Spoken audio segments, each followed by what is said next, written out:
And like and share करें। एक second में अपना टाइटल डाल देता हूँ।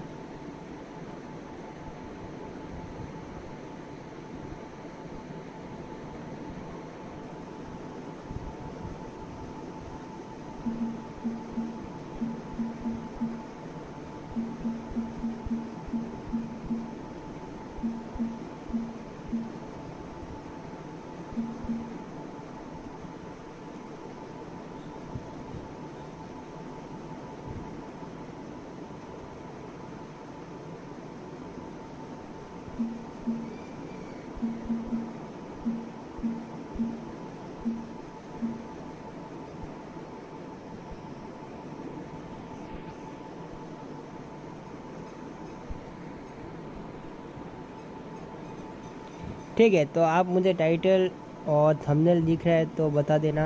मैं अभी सीधा चलता हूँ अपना यूट्यूब में। गाइस सब्सक्राइब करना, लाइक एंड शेयर करना।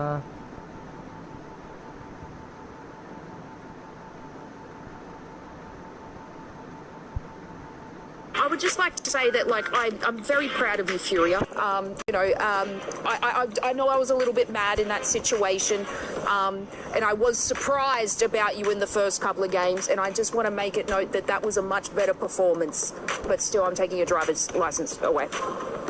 That was a good performance. Next time you ever take my mic, Lace, this big old chicken is going to be hitting your head once again. But as we're getting ready here for match 4, let's send it over to none other than Barney and Luti. Luti, Yeah. you know how last week we were talking about how to win PMWC? Oh, yeah, the big secret I told everyone. You gave everyone some incredible insight for Yeah, those of you at home that were listening. Teams were listening as well. Aurora Gaming, Yeah. Tiamba, the Doing Arena, good. they're playing very well at the moment. Indeed. But let's break it down into the finer details. Oh, Okay, especially, so I want to ask you a little bit more. Okay, so what's the best map to capitalize on points? I mean, there is different teams with different play styles, so it depends. Okay.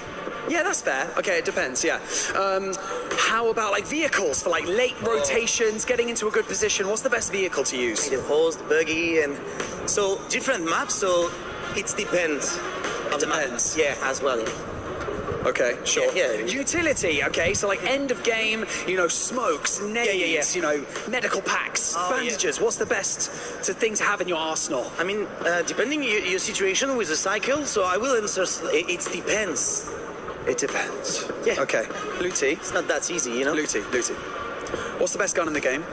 I mean, Yes, it depends. Sacre bleu. No, Barney. Everyone knows it's a P90. No, depends. Okay, back to you, casters. I hope you're ready. It depends. And yeah, he's right. The V90 is where it's at, but we are here live in the finals, getting ready for the last 3 matches. Absolutely. We have got a great day unfolding before us. We've had some real step-ups from a lot of teams coming on through, some great rotations, some insertions, some side swipes into those zones. That S2G hovercraft double roll-up, that was looking pretty, but we're going to be sending ourselves once again over to Erangel to find ourselves one more chicken dinner. Let's see who's gonna get it. Yeah, I mean, this is it, the last Erangel of the day, and it's time to put up some serious points. I mean, we're still super early in this tournament, but we're already starting to see some teams, right, make some things happen. I was able to talk to one player in particular as we were getting into this game. I happened to see S-Power from Godlike. The hair is hard to miss. I went up to the man and said, hey, you know what, give me 3 words before we get into this next match.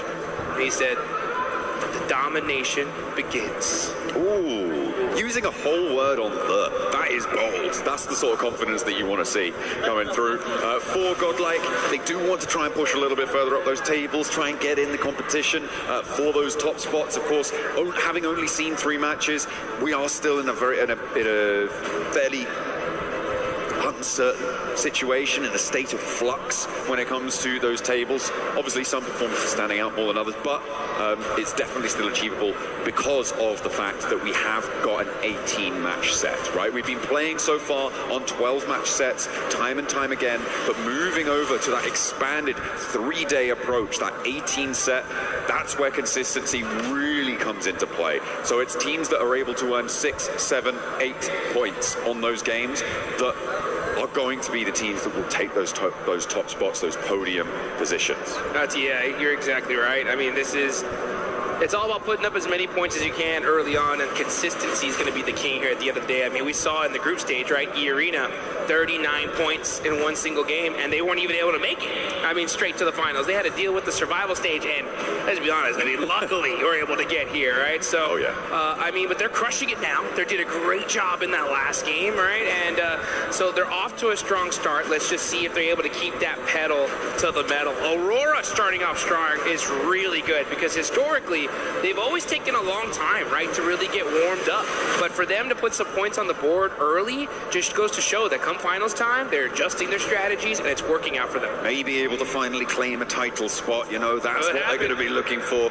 Plenty of other teams looking to do so as well. I know there's plenty of fans in the crowd for Furia, who are there really giving them their backing, which has been nice to see. Hopefully they can keep up the pace towards the top side as well.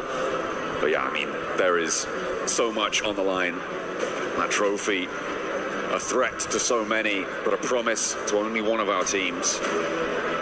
Man, one of the sickest trophies you could put on your shelf. I love every single year I see it. I'm like, oh, you gotta get one. And this is what these teams have been hunting for. They've been working all year long to get here. And we can tell the teams that have prepped, and it's every single one of them. It's wild to see all these names, and the level of competition has never been so even, in my opinion, right? I mean, there is squads all across the board. They get a good couple zones, good couple situations. They're not messing around. They're going to take full advantage of it here. You talked about Furia, right? I think it's only a matter of time before we see them get a chicken dinner.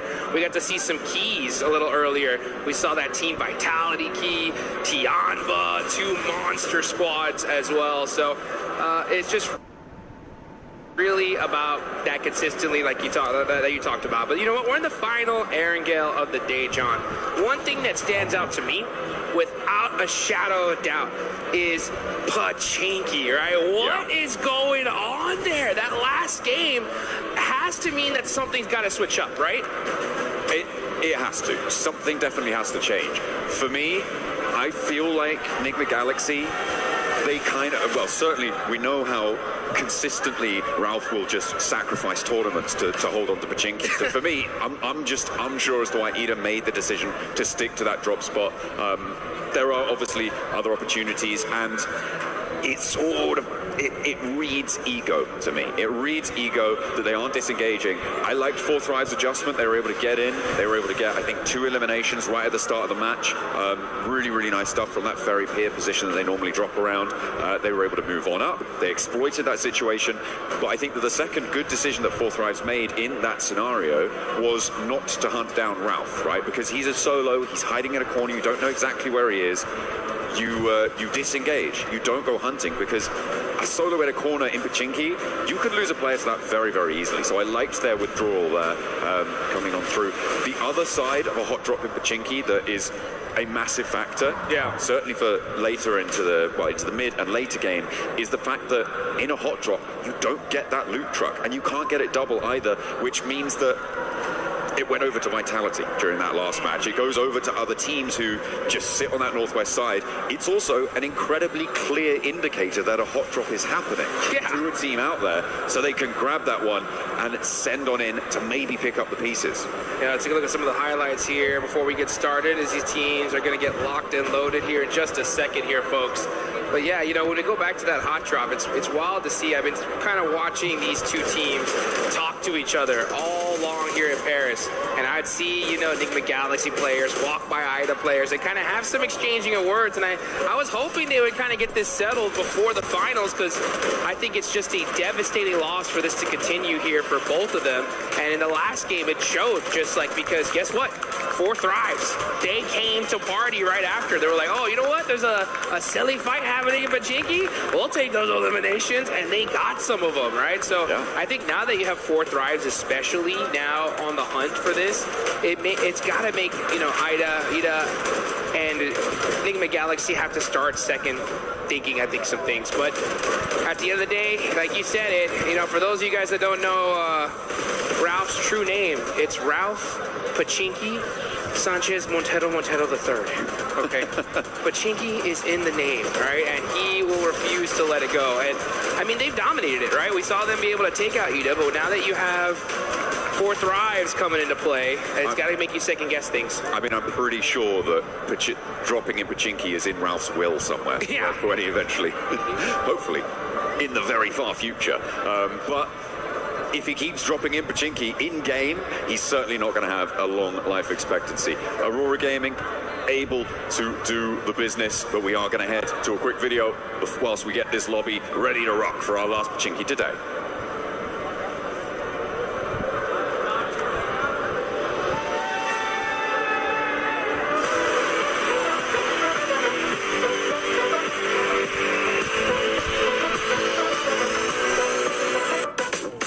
안녕하세요. 저는 농심 레드폭스의 엑지입니다. 여기는 현빈, 소이지, 피지입니다.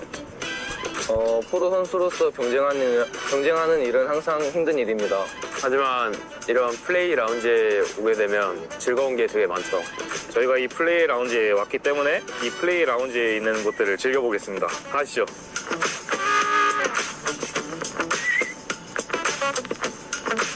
이 공간은 협력 공간입니다. 대회 측과 소통하거나 협력해야 될 일이 있으면 이곳에서 해결하실 수 있습니다. PMWC 공간에 있는 한 공간 중인 탁구장이 있는데 저희가 한번 재밌게 해보도록 하겠습니다. 오! 연습반이네 완전. 어이씨 뭐야? 여기는 여러 가지 즐길 것이 있는데요. 저희가 한번 다 체험해 보도록 하겠습니다.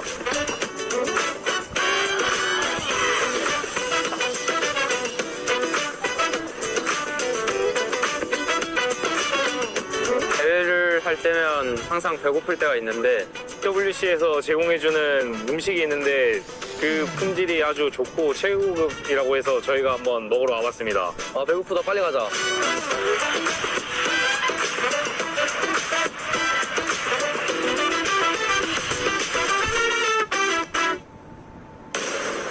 Welcome back to the Hot Drop Watch here as we await the fate of Pachinki. It is still undetermined as to who is going to last the longest in that location, and if we may have a 4th, a 5th, or maybe even more teams. Perhaps everybody is going to Pachinki. It's going to be a 64-player brawl in the center of the map. You know what? Oh man, I want to see that action. That would be absolutely insane. I mean, if it was going to be possible, now would be the time because it's the last one of the day. But you know what? It's time to see what exactly is going to happen as we get into the map. Final Erangel of day 1 of the finals. Now let's see who's going to be able to put some serious points on the board before we get into the sandy deserts of Miramar. I mean, I'll take non-serious points at this stage. Of course, every single team would as well. Plane path on the west side of the mainland here, coming through from North George to the west point of Sosnovka military base, and it will be going fairly close to Pachinki, so we're not going to be denied it by the plane path. Bora out early over towards Saverny, Tiamba over into North George. I'm keeping an eye out to see if any of our teams on the hot drop are going somewhere else, but I'm really not holding my breath. I kind of am here. Oh. You know what? I will say, yeah, you can see already here. Look at that. Looks like we're going to see another hot drop in Pachinki as Ida and Enigma Galaxy are headed in that direction. Very, very interesting. I will say, though, we got to give massive props to Enigma Galaxy for being so high up on the leaderboards, considering that they've been dealing with this all day long here. I mean, they're in 4th place, 30 points. That's pretty insane. Sure, I mean, they were able to take a chicken dinner towards the start of the day, right? So they do have a little bit of a foundation to try and do this with, but they could be so much further ahead without this situation. It looks like we're not going to see a 4th Thrives flex out. Instead, S2G are the closest by on the southwest side. Nongshim Red Force, who have yet to touch the floor off their parachute, could potentially also flex in from the southeast side, but I feel like S2G are the most likely right now to cause problems. For Ida, Enigma Galaxy on the north side of Pachinki, they're split right now, but you can see Rita on that off angle could be quite important. Ralph, seems like they know he's in this building, but the nade won't connect.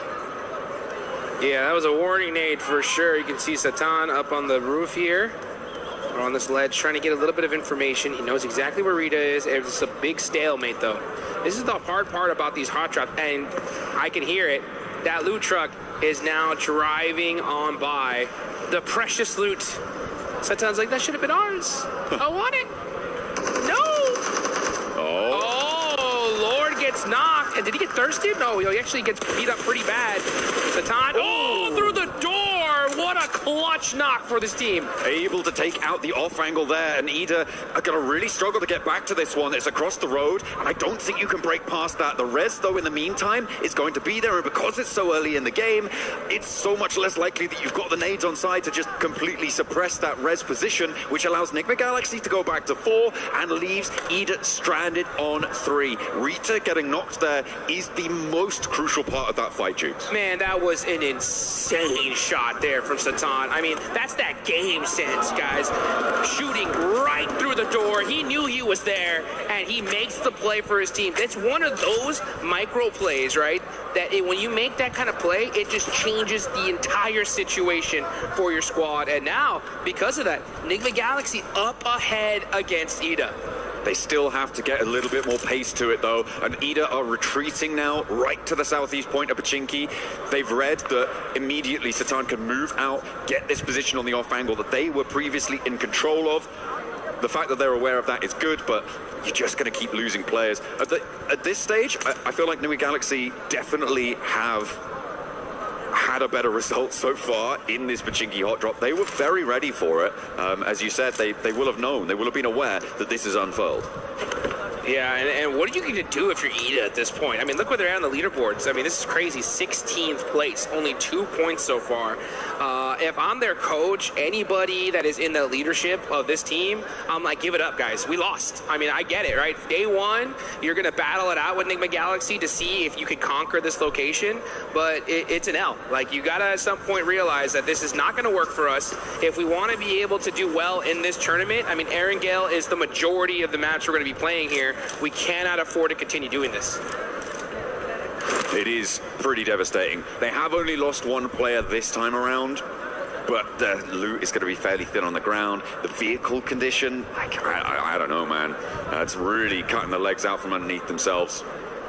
It's terrible. I mean, you're down a player. You don't get the loot truck. You don't get any. You're under looted at this point.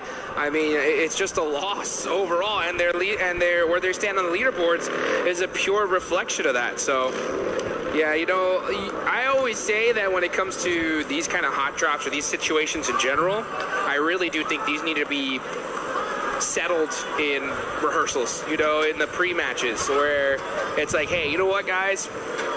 Have a little handshake agreement. We're going to drop in Pachinki this game. Whoever wins it gets it, you know? Fair enough. Yeah, well, I don't think that would ever happen. But, yeah, I mean, I kind of understand. It is a question, right, that is rooted in a lot more, I think, subjective opinion for a lot of people. Sure. Because you have that question of, if we give up our drop spot, are we just going to be easily pushed around in the future, right? Like, are you trying to do that sort of thing? I mean, it's like negotiating contracts, negotiating business there. It is one strategy is to just be like, okay, we'll go somewhere else. We'll go somewhere else.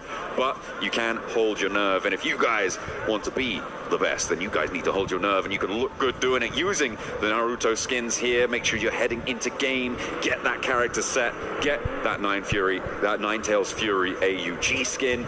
Get that one developing as well, because you can get some variations on that bad boy. Yeah, you want to be maxing that bad boy out and looking real good. As you know, Tiambos have been looking really good today. They're in 4th place, 31 points.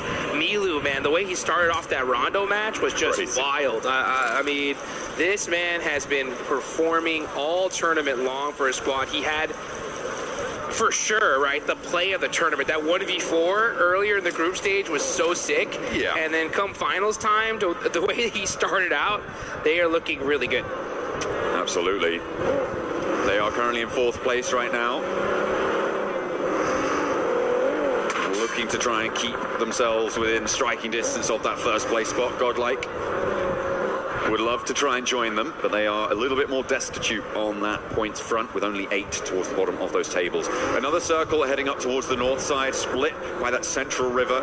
A lot of open ground south of Severny, being covered actually mostly by Aura, who have a wide spread around the river, are causing a lot of problems. I'm interested to see how many teams look to head east of Yasnaya. Furia likely going to do so. Could potentially see that from teams who are still on the military island, by the way, Aurora and Al-Ula. And maybe we'll see it from one of the two teams who are still in Pochinki too, because, well, it looks like either looking to push back in and re-engage. Enigma Galaxy have been working the ground in the meantime, snaffling up all that loot and checking every corner. Or at least I hope they are. Yeah, they better be, that's for sure. I mean, you can definitely tell they're keeping their head on a swivel here. They got to know that Ida's around here somewhere. They're just clearing building by building with Satan on the other side, rocking a 3-1 split. Got to be careful, though. One nade could be dangerous. Oh, the shots ring on out, and the knock on to Coops is huge. He's got another nade as well. Coops is in danger here. Ralph does need to get some healing done before he can go for that revive, but he should be okay to do it. You can't step forwards and go for the cross. And again, Satan is on that off angle. Just about misses Swain on the cross, but he should be able to call that one out. Should have spotted it. Lord is already cooking a nade. He knows he's in the building now. Launches it forwards, and he takes it down. Beautiful communication. The plays from Enigma Galaxy in Pochinki are just insane. How do they do these wild bounce back shots, nades that just turn the fight in their direction? This just goes to show you, when you know this side of the map like the back of your hand, it's gonna pay dividends. In the meantime, Nongshim Red Force and Fourth Rise are going head to head. And at the moment, it looks like Fourth Rise are in the driver's seat. This is out to the east side of Potato Hill, but they are grabbing a couple of flushes on board as well. As we keep going with this hot drop though. Yeah, Nongshim Red Force, they're going to try and get out, just leave the solo survivor coming on through. And another knock goes on in. This is Enigma Galaxy sweeping it under the rug. They're putting this hot drop to bed. It cannot come back tomorrow.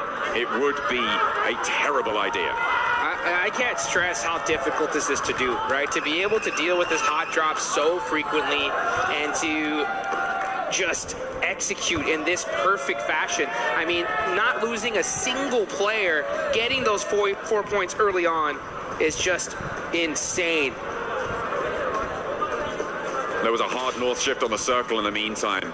We are watching all of this hot drop unfold, but it is pushing teams now north very, very quickly, which is causing conflict around the crossings as Coops finds the final player on Ida. And down they go. All 4 players from Enigma Galaxy are there, and no third party came on through as well. Now we're going to jump over towards the teams that are looking to put pressure on up towards the north side. We talked a little bit about Nongshim Red Force losing 3 of their players. Fourth Rise lost 1, but they did manage to get the 3 points for that fight. They are both still south of the river. Ulf Orangutan now on this northern side of Roshok River, and trying to get their foothold to move in towards those shooting range hills, potentially over towards Severny Way. Yeah, we've been really focused on that Pochinki fight for so long. This zone is all the way up to the north, like you mentioned. We already got Fudia up there in Severny, E-Arena over by shooting range right now, taking that Snake Hill position. And now we're going to see a lot of these teams start make that rotation. Aurora Gaming, oh, the one rock! You gotta hit it for good luck. That's a map open right there. Guaranteed. 100% looking at Yeah. No ways. I think we're going to go here, guys. You're going to go again? Oh, no. Oh, okay, we're getting a little replay. This is on the Fourth Rise and Nongshim Red Force fight. They'd already lost T24, but the hold from Hazaifa, the angles that he was able to clock, it seems, pretty efficacious on the high ground there. Love to see it for Fourth Rise. Aurora on their crossing, run into Vitality. Looks like they may have run their last across these bridges. This western hold looking quite good for Vitality, who, for the time being, have been a little bit quieter, I think it's safe to say, than their group stage performances, but they're still very much there. They're still very much present. Well, certainly their presence is being felt by Aurora on their northwest side. Vitality. Oh, southern shift here, and a big southern shift. This actually might be really good for the side of Enigma Galaxy, as they're going to be mushing in super late here.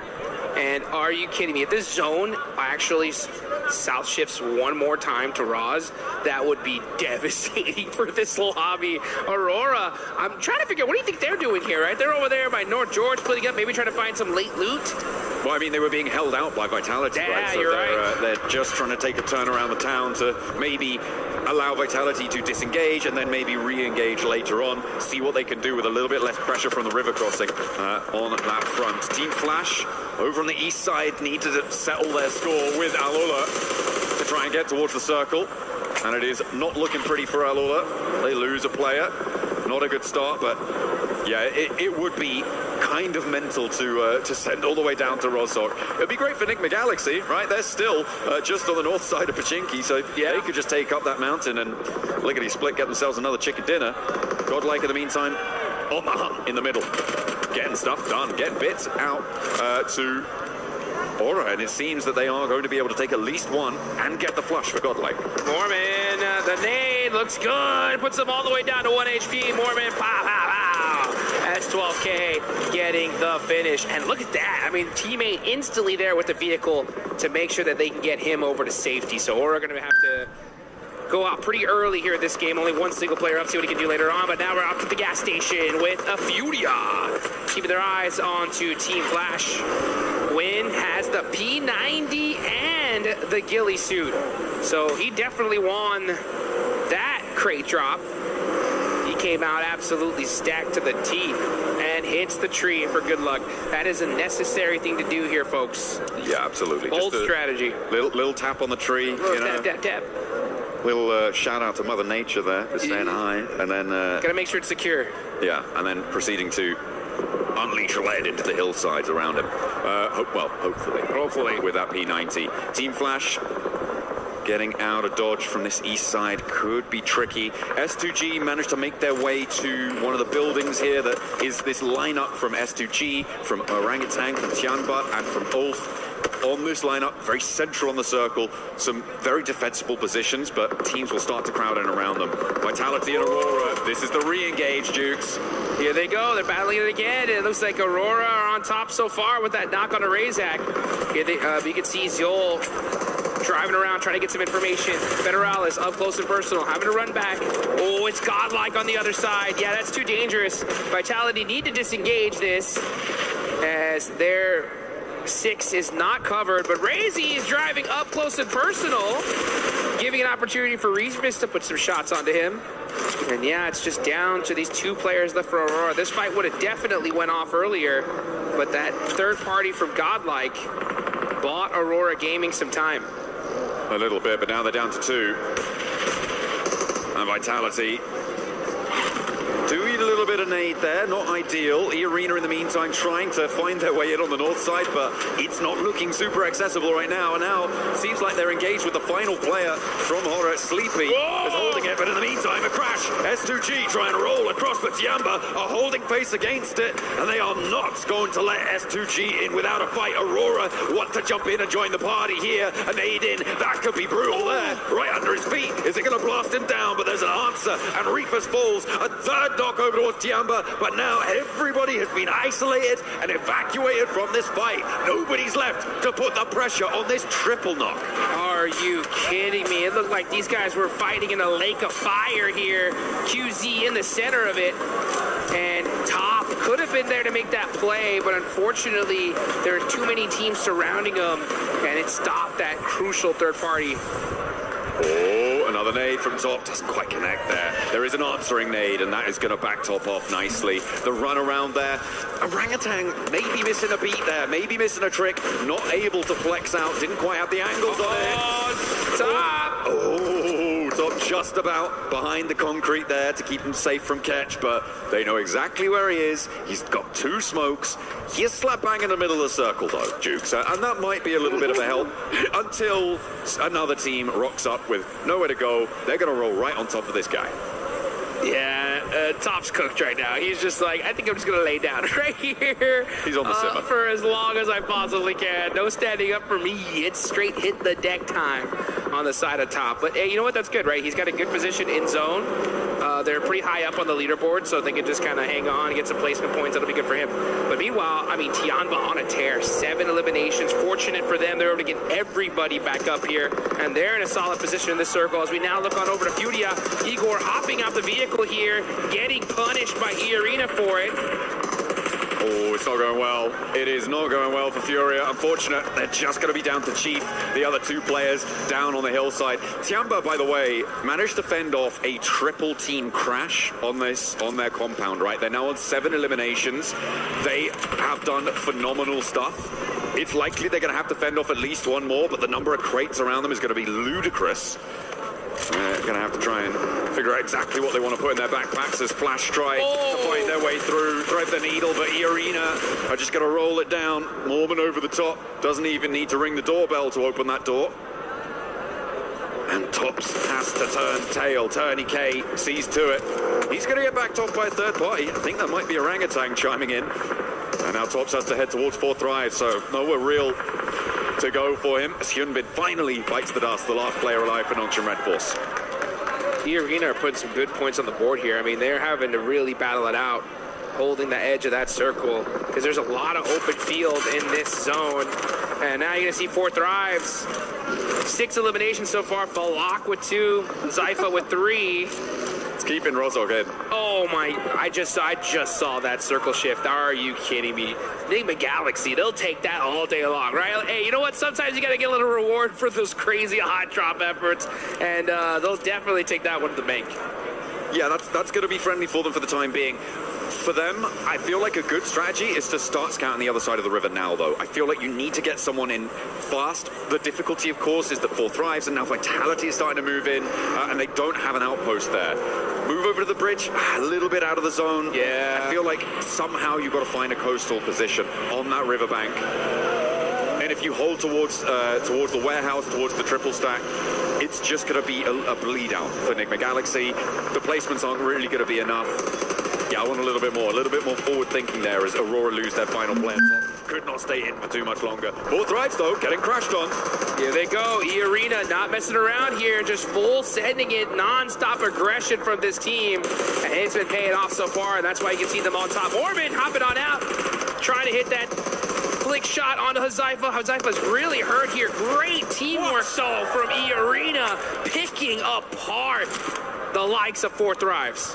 Huzaifa has been so difficult to deal with, but Arena the only team to be able to take him down, and it took at least 3 of them. Turney K goes down with him, but 10 eliminations now for Arena. Very possible to get this res. This is the chance though for Enigma Galaxy to move across, and look at Ralph, he's getting over. Coops is looking to join him. This is the perfect opportunity whilst these teams on the east are preoccupied. A little bit slow to get the third party, but it is a good first step. I like what they've been able to do there. We've seen counterpointed river cross positions in 2-2 splits work well in the past. I'm hoping they can leverage that here. I'm a little bit disappointed in Orangutan on the north side. I feel like they could have poked their noses into that fight, and third party did as well. Moved a little bit further out to the east, been fairly safe from Tianba, and gotten stuck in there, but they hold inside, and I don't think it was going to be enough. Yeah, one thing I've noticed here in the EWC is the quickness these teams are ready to third party and take those opportunities, and it's just kind of surprising to see OG just kind of hold back there for a second. Enigma Galaxy, just due to the terrain, weren't able to even think about getting that third party, but because of that fight, it opened the door for them to be able to at least make that safe rotation and get that 2-2 split going that you were talking about. So let's see how they're able to capitalize onto it, though, as now is the calm before the storm. We are in stage number 5. All these teams just planning it out, trying to figure out, okay, if the zone goes over here, we're going to have to make these plays. If the zone stays on us, then GG, baby. We just shoot at everything in sight. Yeah, we're going to get the next zone unveiling itself in the next 20 seconds or so. Godlike try and keep their ridgeline in play. This is a replay of the roll-up. Okay, this is when Arena crashed on towards 4 Thrives. Falak. Yeah, went down very quickly there to Joker.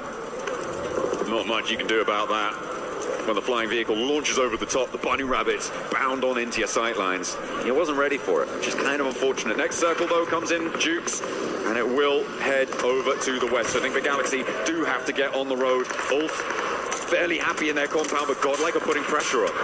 Yeah, Godlike. Remember, as Power said, the domination starts now. Let's see if they can actually make that thing, though, as they got Ulf right behind them. They're super pinched, making it very difficult for them to make a play from their position. And now you can see CRic-FIix getting up close and personal. As Power trying to smoke some things out, buy his teams some time. It's going to be up to him and Edmino, though, as they are just trying to hold this spot. Unfortunately for them, though, it's outside of circle. Yeah, so now Ulf are in a perfect position to gate Cardi this. Oh, nice shots, though, from Edmino. But unfortunately, those smokes are perfectly put, and he's not able to get the thirst. The nade is up high, doesn't quite go the distance. It went completely out of his viewing angle there. If it had been just a little bit further, that could have been a straight knock there. As Power gets across. And just get some healing started as well, but that blue zone pressure is coming through. We're looking at OG and E-Arena, as well as Enigma Galaxy, also having to make moves in the meantime, Dukes, and move in from this east edge. Tiamba gonna have to move. There is a lot of teams that have to make some difficult decisions now, and OG are making it right now. They're gonna roll straight on forwards, try and get dead center here, and contest with Enigma Galaxy on the coastline, into Vitality sidelines as well. They drop down, and 3 of them managed to get across, not unscathed, but alive. Great IQ of a rotation. They knew that one little plateau was right there. They were able to head straight towards it. They get their safe. Coops in trouble. The closest nade, he's done. Oh, able to get the heal off, and now get some shots downrange. Headshot onto Mormon. Joker right there next to him, though. Can Coops get to safety? No, he gets knocked, and E-Arena are going to continue to apply that pressure, getting that thirst immediately there onto Coops. Enigma Galaxy just getting picked apart. That 2-2 split not working out. That was insane for Coops to be able to do so much damage on that angle. He really held Ralph in the game there, and are leaving Enigma Galaxy on 3. Orangutan lost players on the center as well. They are now down to just 2 as E-Arena make the same mad dash. The mad crash against Tianbao will not work out for them, and E-Arena evaporated. E-Arena evaporated, and they end up feeding the beast that is Tiamba. They did put some good points on the board for them, and I love to see that aggression. Let's see if Tiamba, though, can put even some more points and get this chicken dinner. They already have 10 eliminations. They're looking pretty unstoppable. S Power forced to hit the deck. Now with those sight lines just punishing them. I mean, they have this position locked down. You needed Edmino to be on an angle there to suppress Ulf, but no, not quite there, not quite ready, didn't have the presence, and it's a difficult spot on the north side, so I can't really blame them too much there. Now the transition to the rest of the circle. A knock over towards Tiamba, and the final flush onto Godlike as well. Another nade over towards Tiamba. They're getting caught in the crunches. Enigma Galaxy move up the hill. They're challenging Orangutan. They're challenging Tiamba. They're doing a lot on this eastern side. Enigma Galaxy strike at the opportune moment. Perfect timing there for Enigma Galaxy. They understand the situation. Hey, we got to push up. We can't just sit back and relax, wait for them to come to us. And you can see Lord with those nades applying the pressure. I think they need to slow things down a little bit, though. The circle is coming. The circle will push these teams out, so you want to make sure you hold on to all of that utility up until that last and final second. And I think they realize that. That's why they're starting to hold on to those nades. But the shots ringing out. Eagle getting a nice knock on the air, and that's their biggest threat right now. Catch, though, with the response over to QZZ, and it leaves Eagle alone. Dropping that smoke, the zone starts closing in 15 seconds, so this res needs to be now. It needs to come through as fast as possible to be able to be in a position to move out. Orangutan lose their final player. Gone. It is going to go down to Enigma Galaxy, who are now up on 7 elims. Their transition from across the river has gone so well for them. What a game from Enigma Galaxy, getting hot dropped over and over and over. They take out Ida in just a beautiful fashion, and now with this fortunate zone shift are putting the punishment on this lobby as they take down Eagle from Tiamba. Now QZZ will go down too, and Tiamba knocked out. They managed to get a whole host of points though, 14 on the match. And they will keep themselves in the running for the podium. Enigma Galaxy looking to join them. There's not enough room for both of you. You've got to organize it. Back to front, stand the line. But Vitality going to have to leave as well from their cover on that south edge. Does Solus not see Satan right there in that corner? He had to see him now. No, he's too focused downhill. Oh, Oh, never mind. It's going to be Axel that catches him out. So it's all up to Vitality. Axel, the last player up. Is he able to survive? Oh, Ralph gets knocked as well. Ulf are captaining from this compound for quite a while now. They haven't had to leave it. And when they do, it's against two duo teams with one of their players on either side knocked. For Ulf, this should be a clean sweep. There are no two ways about it, but it might get a little bit hairy. Lord is shut out first, and Aaron doesn't even hit the deck.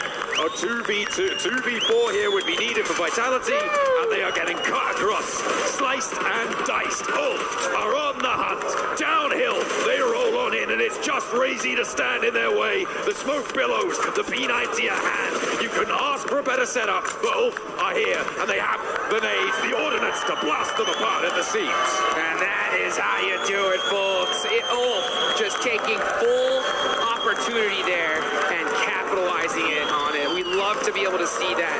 That building so strong, it was in circle all the way up there towards the end, but they didn't just sit on their hands, right? They just saw, they hunted down every elimination they possibly could, and then once they realized that those teams were weak, they pushed out immediately and were able to get it done.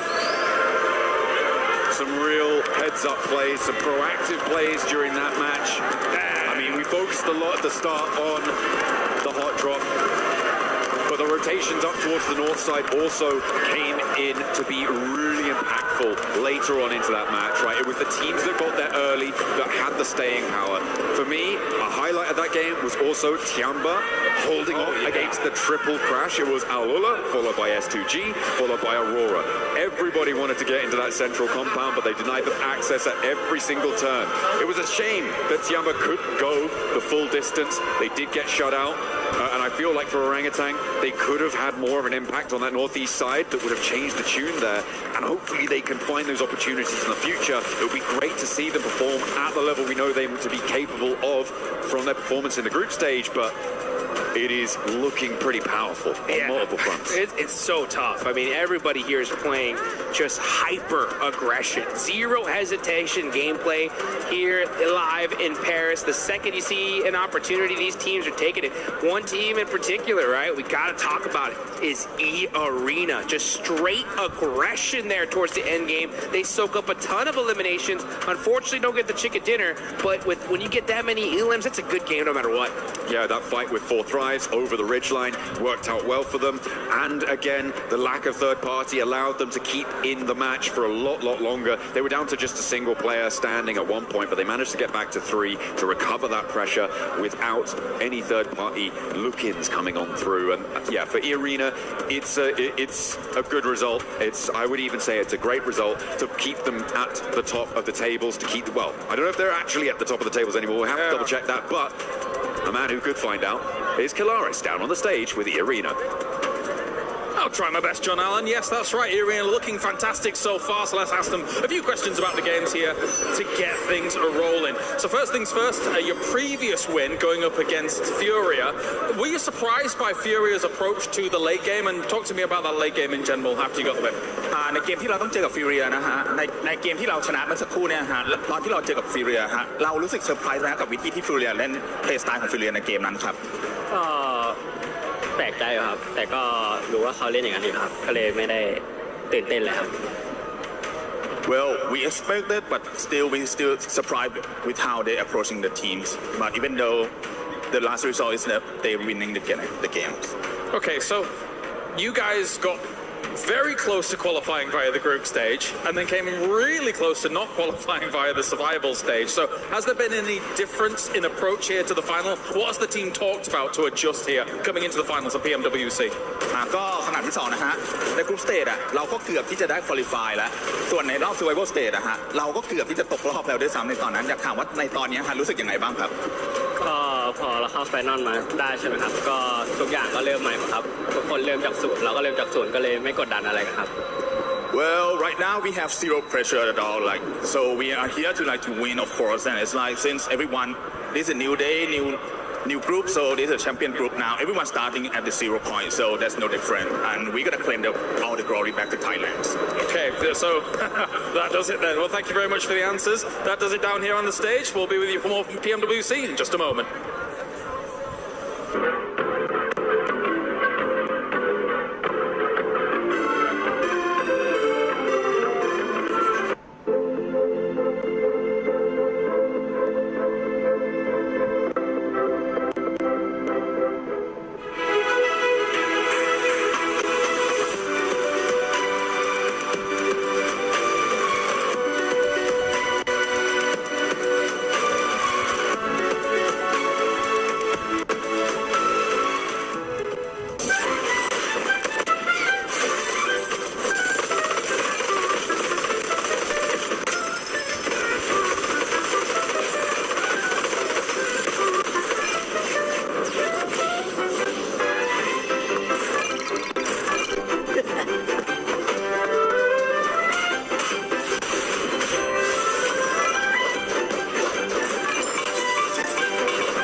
players are taking on a brand new challenge, Drop Hunt.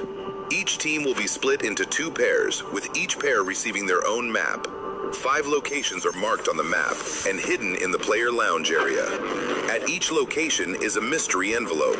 The mission is simple: find them, grab them, and bring them back. But there's a catch. There are only 5 envelopes, and each one is worth 20 points. The team that collects the most envelopes wins Drop Hunt. Ready, set, hunt. Kemana kita? Mana ya? Ini bang. Sini bang. Kita stiker di sini. Kita di sini aja. Coba tengok mapnya lagi. Mereka. Mana tengok di daerah sini? Kayak mana cara dapat amplopnya anjing? Tengok cara. Kira mereka.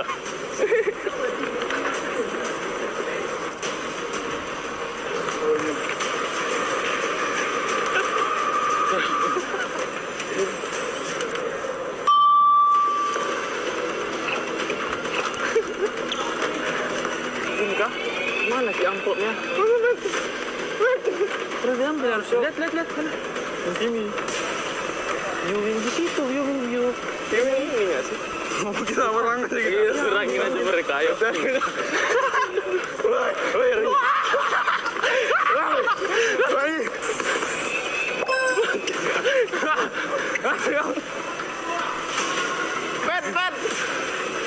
Ben! Sini, Ben! Kau mati juga kan jahat? Ini, Ben! Ambil, Ben! Lari, Ben! Lari, Ben! Kejam!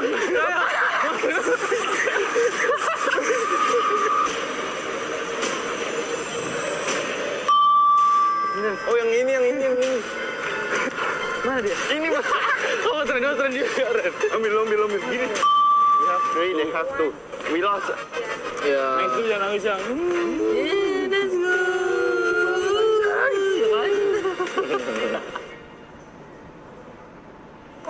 Today is going by so quick, it feels like a final here at PMWC at EWC 26. And these players are currently putting up the numbers. By the way, for everybody currently watching home, don't forget about the PMWC Lucky Spin that is currently in the game. Log into PUBG Mobile and get those PMWC skins. They are co-created with PvP creator, none other than Nana. You guys want to check them out, make sure you do so. The Alien Fusion Grossa looks absolutely stunning. On top of that, the Electron Energy set and the Proton Power set. Maxman has all of them, if I'm not mistaken, and I personally just want the Grossa. Yeah, I do have the Grossa. Unfortunately, I don't use it much because I cannot control that recoil. So I just stick to the AUG because I'm basic like that, 7. But the AUG is cool. I'm with you, honestly. I won't be able to control the recoil, but I just want to see it. I want to see it glow, even if I'm able to get at least 1 elimination. One team that was able to glow in this last match, being able to keep all their 4 players alive, none other than Ulf, Natura. Oh, finally. You said it, right? We're finally getting a play where we actually have all of Ulf still around, still here, to fight for the end game, to fight for that chicken dinner coming on through. Yeah, really nice to see. I mean, yes, they didn't have to contest it too much. They had 1 or 2 fights in the mid stage of the game, OG more notably, but then they were able to just hold their position, wait for the right time, and then once that time struck, Max, they were all over that final circle. Yeah, I mean, really able to get himself some good presence at the end, keeping 4 players alive, which is my biggest issue with them since PMGO Season 1 in Jakarta this year. And you know what? They're able to finally get it done. I told you, they're a slow starting team. We're getting to the finals. We're finally starting to see these more dominant finishes from Ulf. But second place, Nemo Galaxy. I got a segment later on, but you know what? It's good to see that once they do get out of the hot drop 7, they can actually put up big points. They can put up those big points. Talking about big points here for some teams, it was none other than Godlike and OG. This was a match that they really needed Lace because the middle of the pack teams were eliminated very early on. They needed to be able to catch up, but both teams were only able to catch 5 points apiece. I mean, look, it's still a great improvement from them, and being so, they had like that kind of control in the middle of zone, so they were there for that early rotate.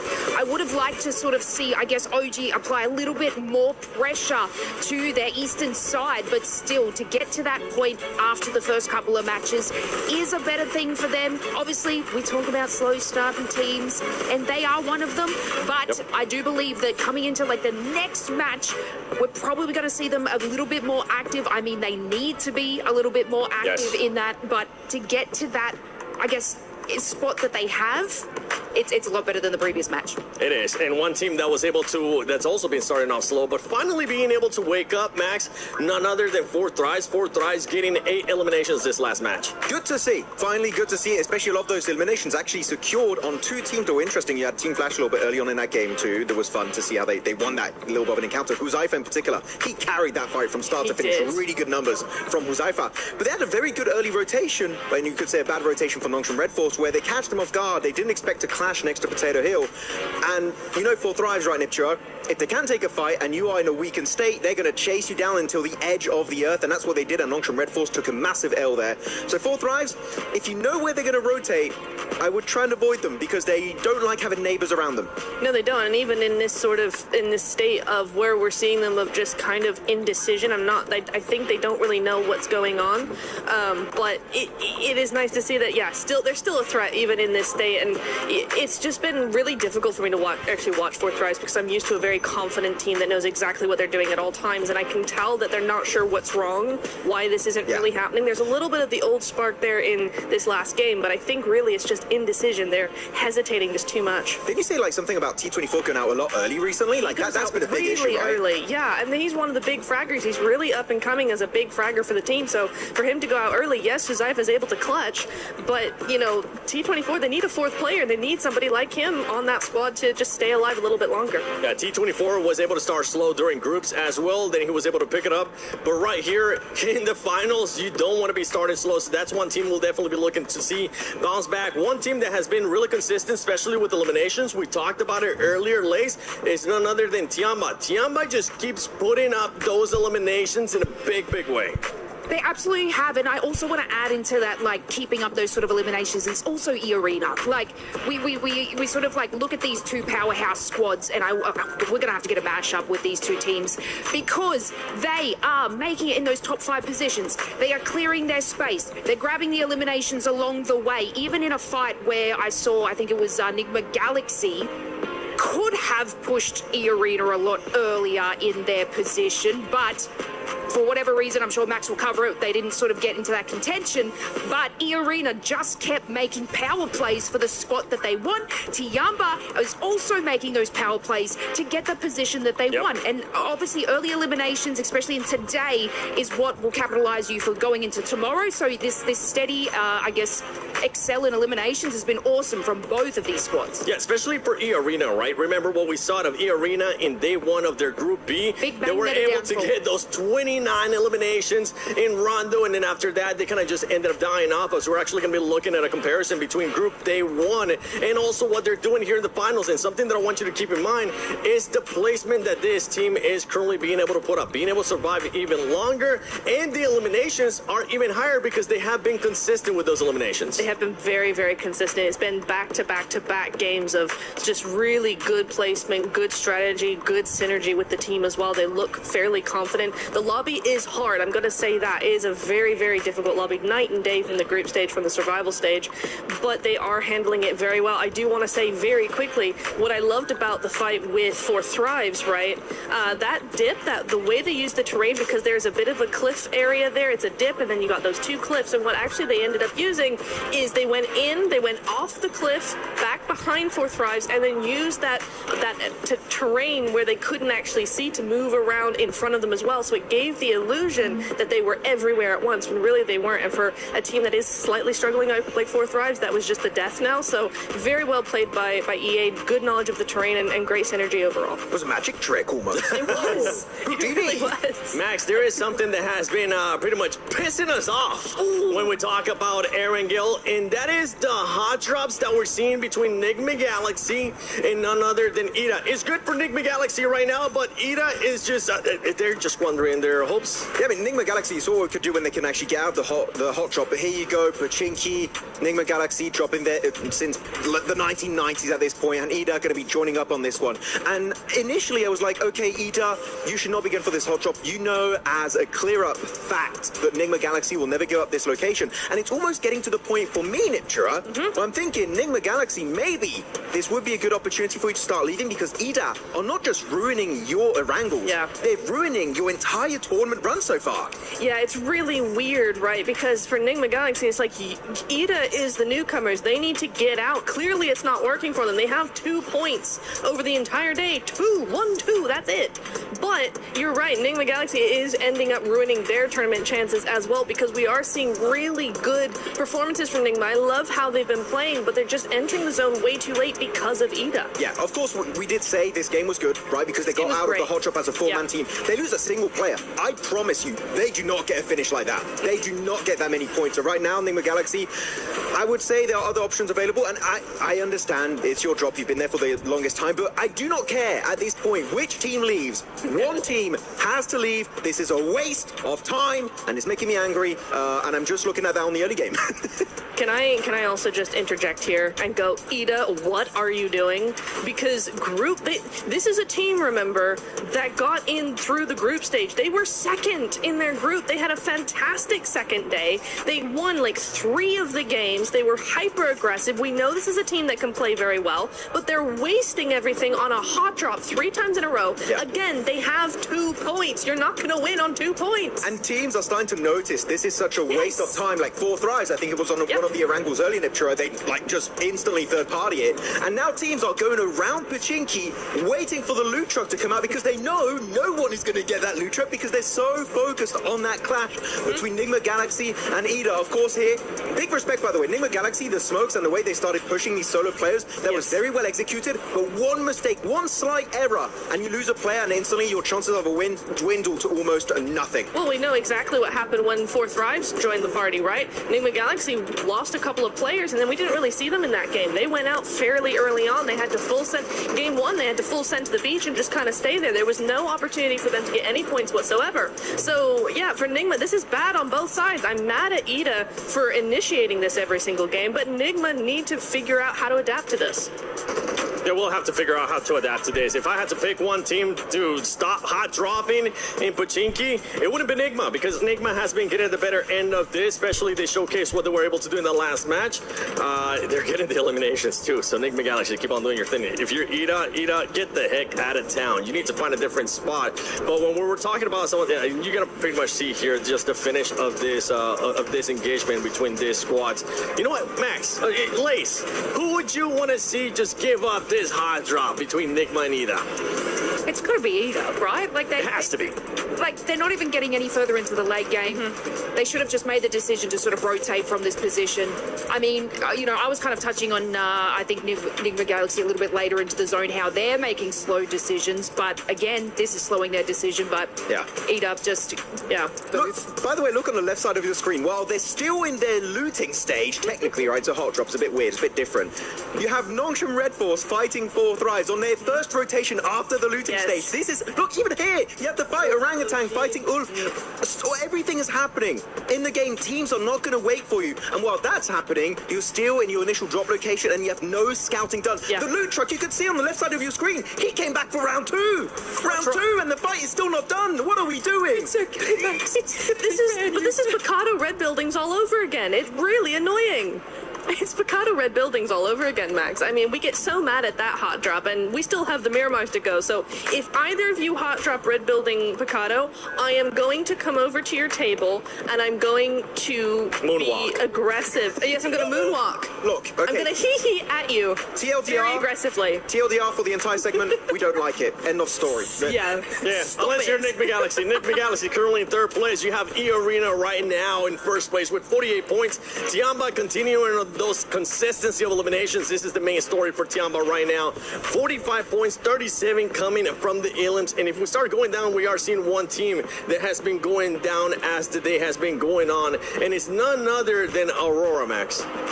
Yeah, unfortunately, I still have not seen the comeback of Doc, right? I would even take the docketing at this point. I would be like, I want to see something come out of it. But yeah, they've definitely been slowing down quite significantly. Keep in mind, they've got 11 placement points, sure, but they got 2nd place on the first rondo. That's 6 6 placement points. After that, the rest of the day is only 5 placement points after 3 Erangels back to back to back. Quite disappointing, especially when it's just outside of Ferry Pier. I was expecting way more.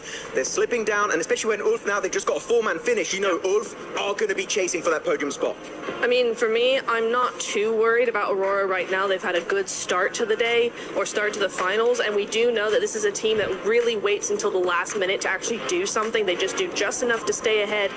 But the problem is when you're seeing teams like Ulf, like Vitality, we haven't even seen Vitality at their best yet. You know, teams like this that are going to be coming up and gaining that momentum as the days go on, Aurora are going to get left behind pretty quickly. So you are worried or you're not worried? I'm on the fence as of right now. At the end of the day, I'll be a bit worried. Okay, because you say I'm not worried, and then you started sounding very worried to me. I'm not too worried. It started to sink in. She's like, oh, actually, this isn't looking too good. She just kept saying more teams, and I'm like, okay.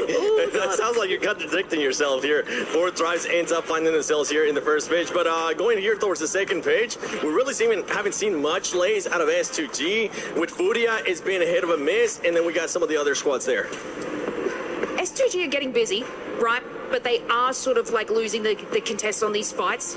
They're able to get the placement points. It's been great. Chicken dinners are coming through, but it's kind of like more of a gifted scenario in a lot of segments. But you've heard me about Fury, guys. I'm not going to go on about that. But what no driver's license. I won't carry on about that. But look, I even just want to touch on Vitality. We didn't really get to talk about them. They are playing incredibly scared.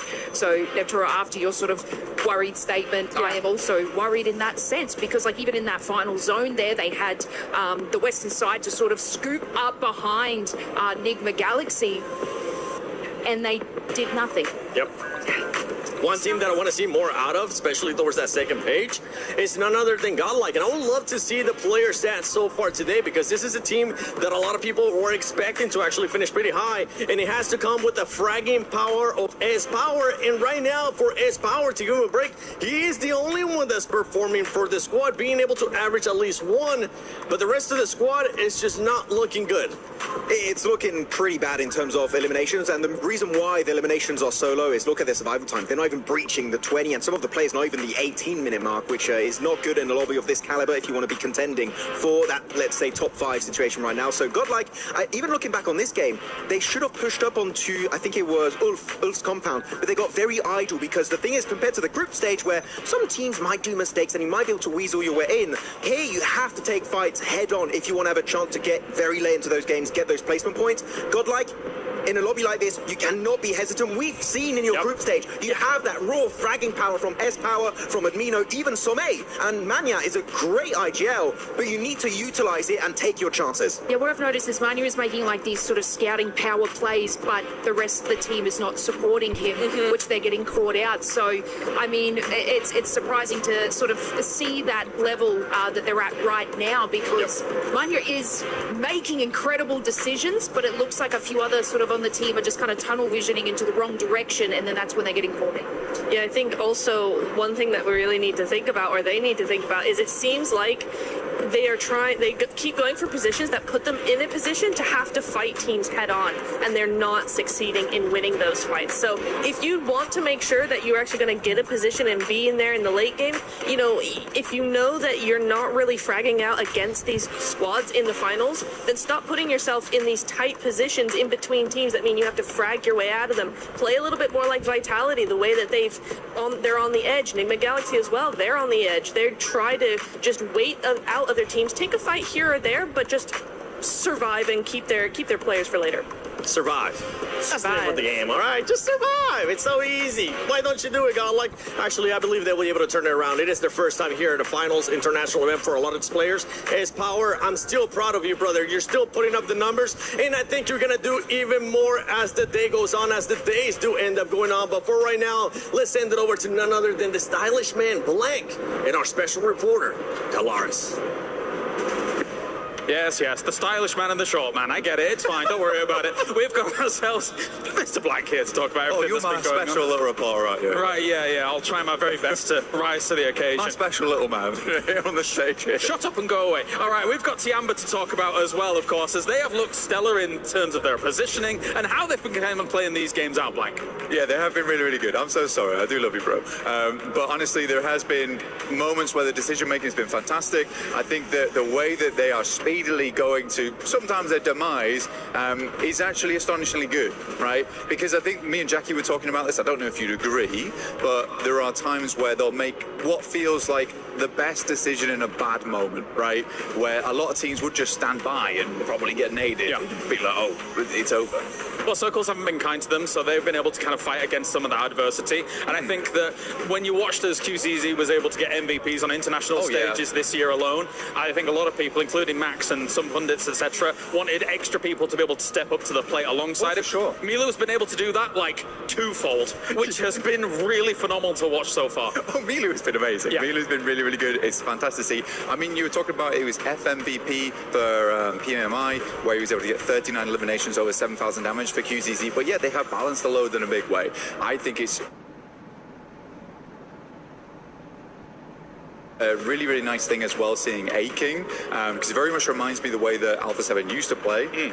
They're not playing now. Ignore that bit. Ignore that bit. Let's just put that to the side for the time being.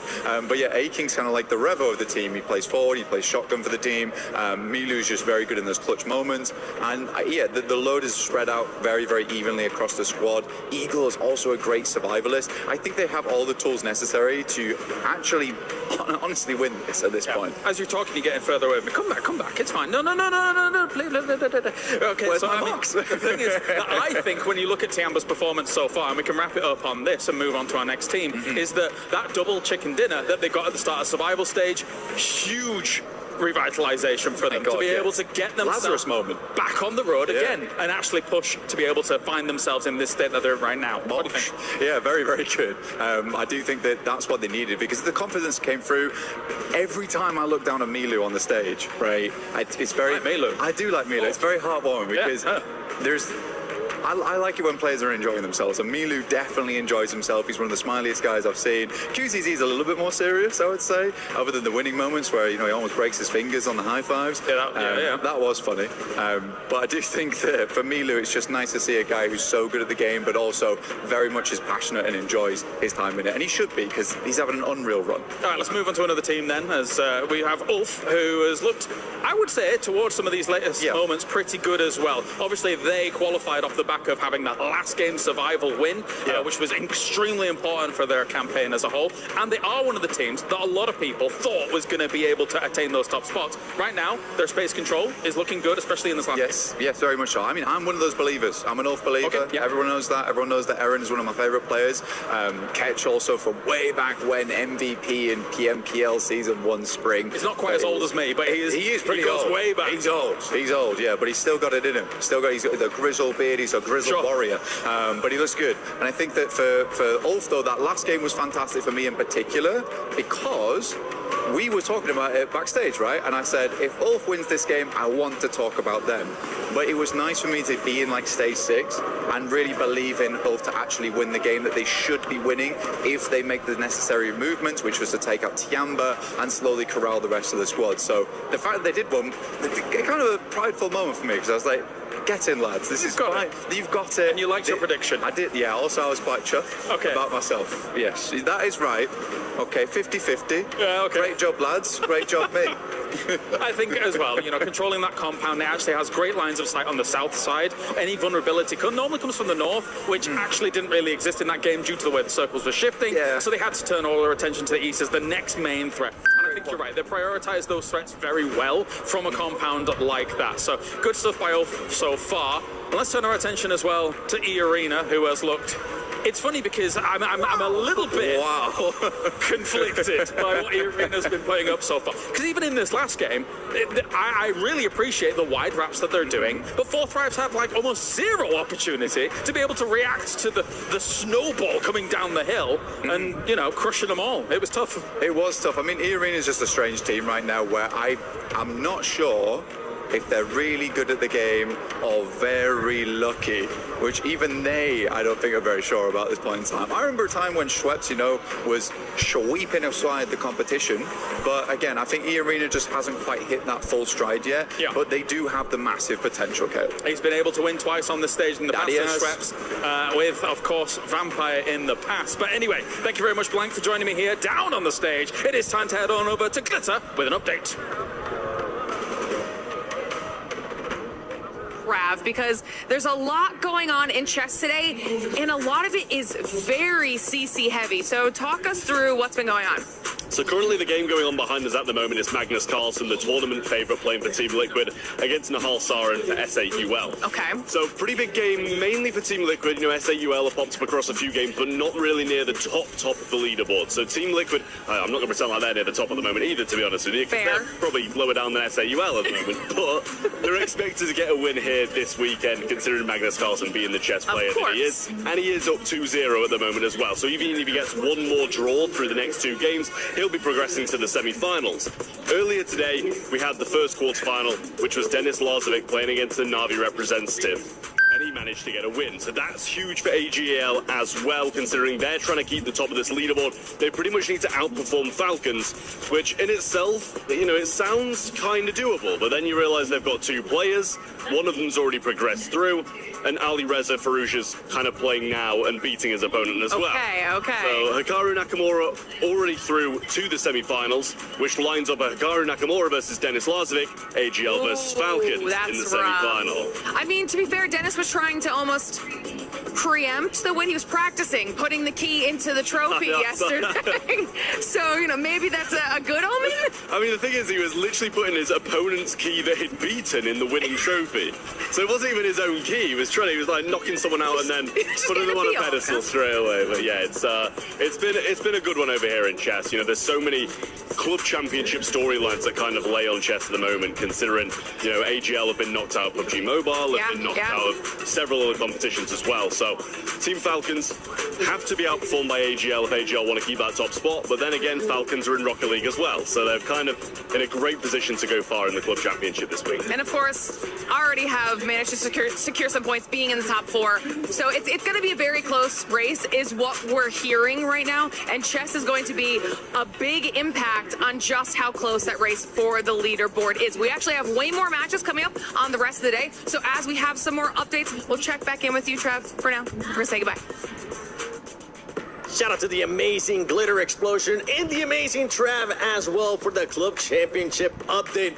But now going back to PUBG Mobile's esports here at PMWC at EWC 26, we got to talk about Aurora. I would love to see Aurora player stats because there is one player in particular that you're not happy with his performance. You're over here like George St. Pierre, Max. You're like, I'm not happy with your performance. That's exactly what it sounds like because for this squad, I mean, they were able to start off hot, but they're just going to keep going down that leaderboard. Yeah, it's not even just Doc, actually. I feel like I kind of want to see more from CRic-FIix as well. That has kind of like been underperforming a little bit. Even Ziol. Ziol, I can give him a pass because he had some incredible grenades early on Rondo. So sure, maybe it doesn't showcase itself in the stats, but in general, I feel like Ziol has definitely also been pulling his weight. But top, it's been the top show. Getting almost 3 average eliminations per game is crazy in a lobby of this caliber. But it's not enough when only one player's putting up those numbers. Niptura, Doc, CRic-FIix, again, Jolly get a pass, but Doc and CRic-FIix, I want to see those guys doing well here in these coming Miramars. Oh, absolutely. We know they can offer so much more than they are right now.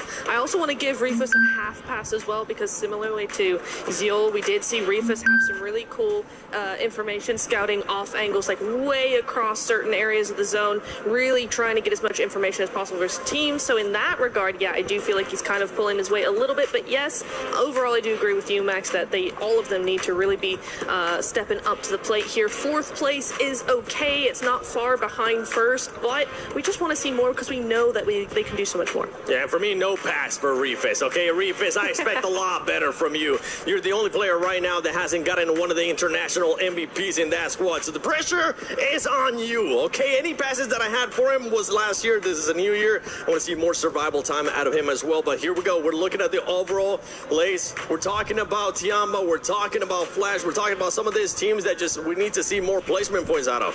Yeah, I want to ask Max. If he were to be an embodiment of a coach, you pick Team Flash, right? Oh, if I wanted to coach a team, which team I would coach? No, so I think Flash was, wasn't that your... They're my prediction, yeah. Yeah, your prediction? Yeah. Obviously being 7th place there. Not doing terribly, but come on. 23 points behind. Inner coach, what do you think they need to do to be able to skyrocket up that leaderboard so your prediction is correct? Oh, it's complicated exactly to pinpoint what's going on with Tell Team us, Flash. Max. You're putting me on the spot right now. I didn't prepare a segment for this, but Team Flash. I feel like you thrive actually on this. There was one fight that was versus 4 Thrives that I find interesting. That was actually the one that happened last game that eventually was won by Ulf. And I feel like what happened with Team Flash, they got caught off guard and they didn't find a good way to get themselves back up on their 2 feet and get ready for the fight. Which under pressure, that is what you need to be able to do. Flash is a great team, right? If they take a fight they're ready for, when they're not ready for it, they just tend to crumble a little bit. Yeah. So I don't think it's a gameplay issue per se. I feel like it's more of a mindset issue that Flash need to try and resolve. Yes, we're looking at the second page here. I'm also going to be looking at Hora Esports, Neptura. This squad, I mean, they have the fan base here. They have the support from the fans. But right now, in the second page, knowing Hora Esports, they're not going to be happy with this performance. No, they're not. And I think it's a bit of an odd one, right? Because I think it's hard to say, like Max, right? It's hard to pinpoint what exactly is going on with them. But typically, this is a team that likes to play edge, likes to survive, likes to wait until the last few phases of the game to really start spreading out and taking third-party opportunities. They're very good at those third parties, and we're just not seeing that from them. They try sort of half-heartedly making good on some of these plays, but they get overthrown very, very quickly by these more aggressive players and more aggressive teams, and so they just seem to be a little bit too passive. I know Hora tends to be called passive a little bit more, but this is not a passive team when it comes to those fights, and except for today, it just kind of feels like that's what they're the name that they're living up to, unfortunately. I mean, it's an incredible start from them, though, from the first couple of matches. So, like, obviously, we talk about teams that sort of start out strong, start out weak. I think they started out incredibly strong, but it seems like, obviously, coming into these later matches and everybody's reading the zones a little bit better in these positionings, they are getting caught out on that. So I do agree with you in that sense. But, look, it's just kind of that balance of mentality that they're sort of struggling later in these matches. But I feel like, even though it's just today, I feel like tomorrow it's going to be like a little bit of a different scene from them in the start. I do believe so. I do believe they have it. They've got the fans to back them up, of course. I'm backing them up, but maybe not for the rest of today, but tomorrow. I was about to say, you're giving them a break until tomorrow. No, these fans, I want to see it. They want to see it coming up in Miramar. I mean, yeah, the thing is, right, is that, okay, if you only had, like, your typical rule set, sure, fair enough. You can have one day off. We got Smash ruling. You might just have only 2 games there on that day 3, and you just don't know how it's going to go. If it happens like it happened in the Macau Invitational, boy, oh boy, that was crazy. We had 5 teams in the Smash Zone at the same time. Eventually, Nongtron Red Force did get the win, stealing it away from Furia, but Smash ruling in play, you just don't know how long you really have, Niptura, so you got to make the most out of the games you're currently playing, because otherwise that gap, it might be impossible to come back from in that final day. Oh, exactly, and there's your point brings up 2 teams to mind for me. The first one we've already talked about, Aurora. I said that they typically are a day 3 team, which makes things very complicated when you get to that Smash ruling. Exactly. What day 3, right? The other one is for Thrives, because again, they do very well, typically, very well on day 1, because day 2, they tend to dip. The momentum just drops significantly, and then they can bring it back up on day 3. Again, what day 3? We could very well have a scenario where day 3 is really non-existent. So for those 2 teams in particular, that's really scary thought. Yeah, day 3 will still happen, but depending on how the leaderboard is looking, and depending on what other teams end up doing, we could end up just seeing 2 games because Smash Rule is in effect. So just to remind everybody, the way that ends up working out is when we end up going to Smash Roll on the last day, whoever's in first place on the previous day, you get plus 10 points if I'm not mistaken, and then that becomes what we like to call the Smash Zone. Once a team is able to pass that threshold, in the next game, if they do end up winning, or whichever game after that, if they do end up winning, they would end up winning via Smash Roll. And this is something that you were especially hitting on just now, Max, because it could come into play. If a team is too far ahead, I mean, especially with Rondo's starting off as well. It could be an easy 10 points for that squad. And later on, we can see teams just readjusting their playing style because all they have to do is just win, baby. But it also adds so much pressure. Yes. Right? We do have to highlight it. I mean, I want to take you guys back to PMGO Season 1, Jakarta, right, in Indonesia. 4 Thrives, what was it, 50-plus point lead after day one? Like something crazy like that. They just destroyed everyone in those 6 games. And then comes over day 2. They're like, oh, wait a minute. We try and get into the smash zone. They get in the smash zone very early. Pressure gets to them. Ulf is like, oh, you're crumbling. You have a bad time. And they catch back up to that team and almost take it away in that last Miramar. But luckily enough, 4 Thrives do maintain that top position. But the smash ruling is a blessing and a curse based on how you approach it. And for 4 Thrives, I am scared if they do get into the smash room once again, how are they going to perform? Because back in that last event, it was looking shaky. They can't afford to shake up badly here back to back. Yeah, that team, they ended up pretty much just showing us what we have seen in the past with 4 Thrives, which is the biggest question mark, and that is the mental state of the players, because when things don't end up going their way, they do end up getting into their mind. Yeah. For them, being able to be champions, though, for 4 Thrives is going to be looking different. For a team that's wanting to become champions, none other than Enigma Galaxy, they have had a great start here today, but I know Jackie got a chance to talk to them. Hello everyone, Jackie Powers here, live from PMWC at Esports World Cup, and I'm joined by the legend himself, Ralph, from, of course, Enigma Galaxy. Now, buddy, I got to get in there and ask, the pop-off moment, Ida's been hot-dropping you every game. It feels like every time we're in Erangel, they're willing to sacrifice their own points to target your team. What's going through your mind in these moments, and what was that like, kind of asserting the dominance of we keep winning this, and I'm going to prove it, standing up on the stage? I mean, Ida knows we've been landing in Pushinki, me personally, for 7 years now. So they want to challenge us. They want to prove themselves as a new team. But they know we won't change, and they know we're better than them. So just a waste of time for them. They're just giving us 3 points. First match, they were scared to fight, and they ran away. The other 2 matches, we fight them, we push them, and we just kill them easily. So, yeah, that's why I pop off, because it doesn't make sense. No, exactly. I mean, we kind of mirrored that on the cast in the moment, thinking it's doing more damage to them than it is you guys in these moments.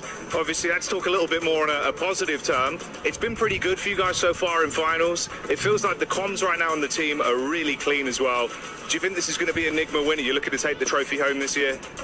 Yeah, definitely. I feel like we're prepared more than ever to win the trophy. We're trying our best. Everything is going our way for now. It's a good start, but the tournament is still long, so we keep it up, keep the momentum, and try to grab that trophy. There you go. Respectful as always with some brilliant takes. Always lovely to chat to Ralph. There you go. Enigma Galaxy. Let's see if they can do it. I see the Key Crusher on stage, I think, yeah, that's cool, but it could be cooler. Yeah, baby, all the way! Oh, hell yeah!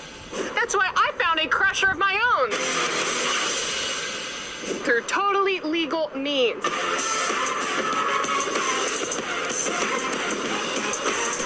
Ah! Now let's crush this watermelon.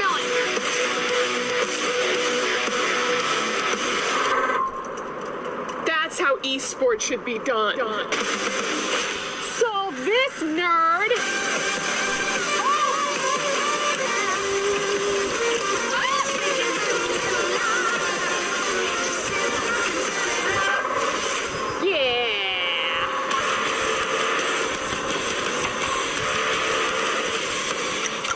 T1.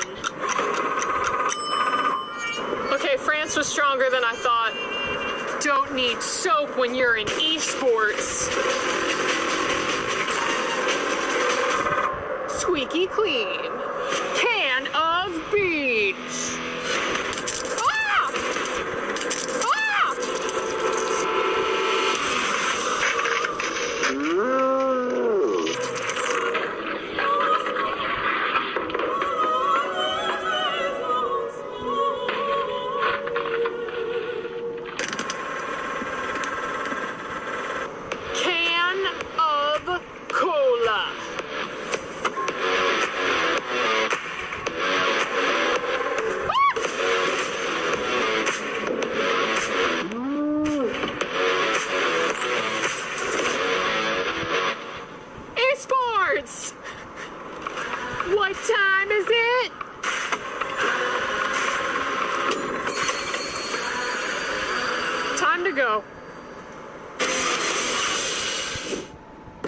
I love seeing that. I love seeing them just crashing other stuff, you know?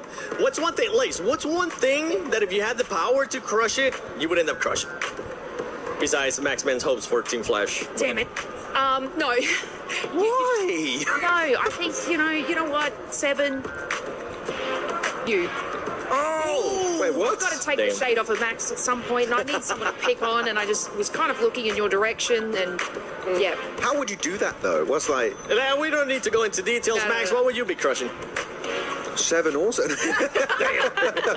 What would I be crushing? You know, who would I be crushing? Who would I be crushing? No. Ooh, can we do Niptra first? I don't know. No, don't do me. I know On nothing. the spot. Come on. I would be crushing the key of Ida because they're making me very angry. I would take it like this, and it would not. The tournament would not even end, and I would just take it and crush it and turn it into a paste and squash it under my feet. So I don't know. I really don't like the hot drop, as you can tell. Probably, I don't like it. It's not fun. How about you? He's looking at me. I can see him on the monitor. He's looking at me very intensely. Is 7, and I don't have an answer. Well, you're gonna have to find one. You know what? You have to pick something. Oh no! Don't put it on me. This is bullying. This is bullying. Come on. What's it gonna be? Instagram DMs. Actually, that's a good answer. That's a good answer, actually, yeah. She's just gonna be printing them out and just crushing them. Mine, I would want to see how long it takes to crush the level 3 helmet for PUBG Mobile. That would be 6. I go, you know what? For next PMWC, how about we crush that? We'd love to end up seeing that. Or maybe one of the Squeaky chicken.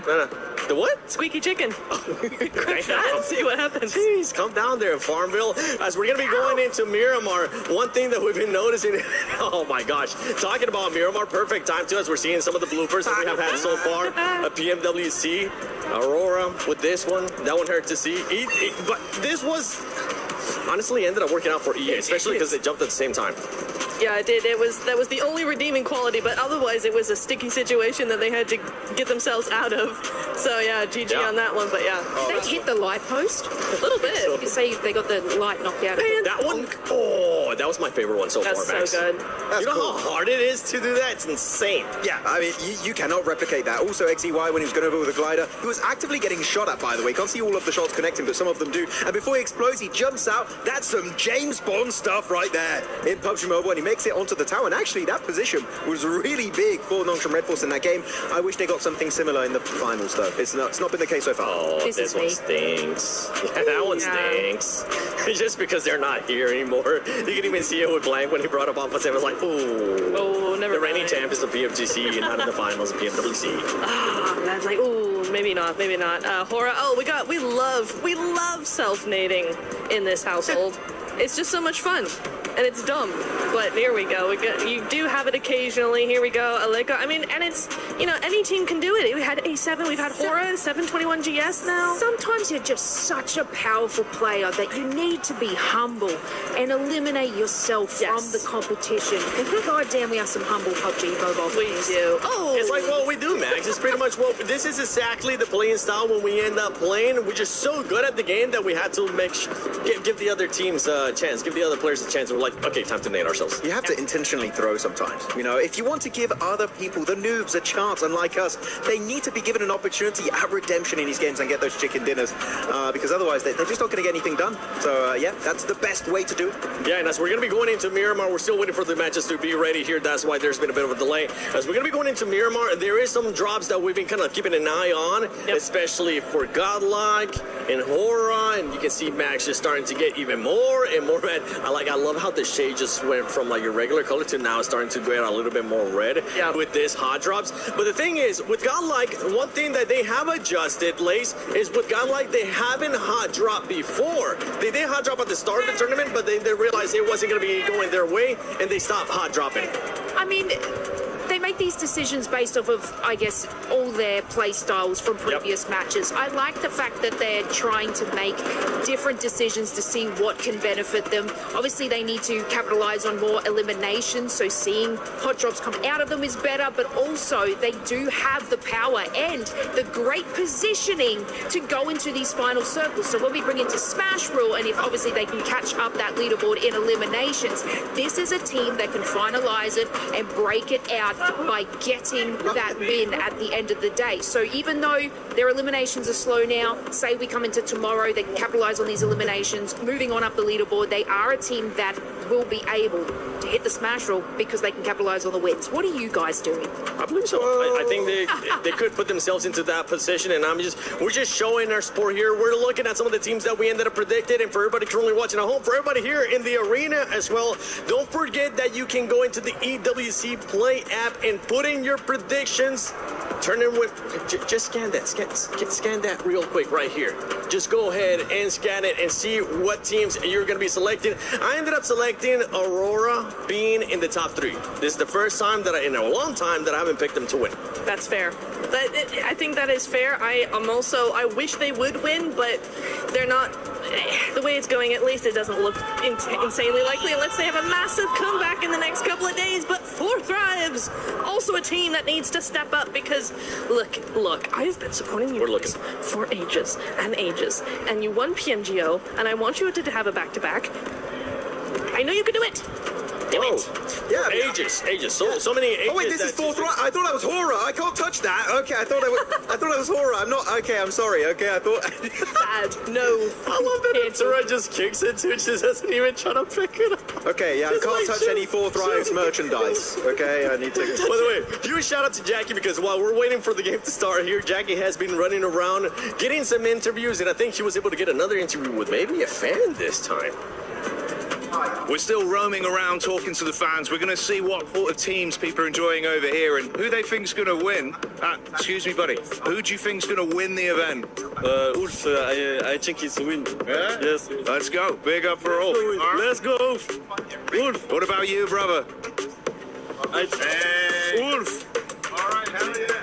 So we got some old fans in the house. Thank you, boys. Let's roam in a bit. Hey guys, 4Thrives. Hey, okay, there we go. Got some 4Thrives fans in the house. Who's your favorite player on 4Thrives?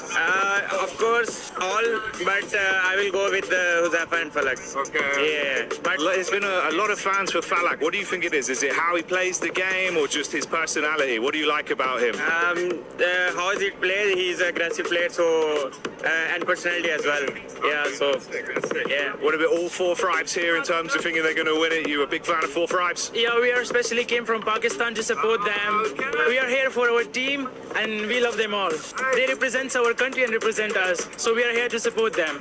Have you guys been getting loud throughout the event as well, giving them your energy? I imagine that. I've been hearing a lot of 4Thrives cheers. That coming from you guys? Yeah, that's definitely us. We are here to support our team, to cheer them. All right. Yeah. Good luck with the event. Fingers crossed for 4Thrives. They've been looking great. I'm going to roam on, see what else we got. Enjoy the show. What we got going on down here? Hello, brother. How you doing? Yeah, bro. Who do you think's going to win the event? Okay. Particularly, I can't say anything for the first day because it's going to be a tough competition. It's the EWC man all over the world. Everyone is competitive in this game. So let's wait till tomorrow so that I can say who can win. Okay. I know the game. I know how the game works. So let's just wait patiently. First day is a good day for everyone. Let's hope my team win. Hora. We want to see Hora win. If they get her, you'd love to see a big Hora victory. Yeah. I love to see that, but still, I say no disrespect to any team, but I want my team to win. That's the motive of the champions. There you go. We're looking for a Hora win over this side. Let's go find out what's going on in the other sides of the arena. Avli, I need you to cover the STC arena today. Ooh, it's gonna be tough. Why? Because I have no interest in doing that. Come on, we need you over there. I'll tell you what, I'm gonna go to the beach just really quick, and if the games are still going on by the time I get back, I'll say a couple words. The beach is 5 hours from here.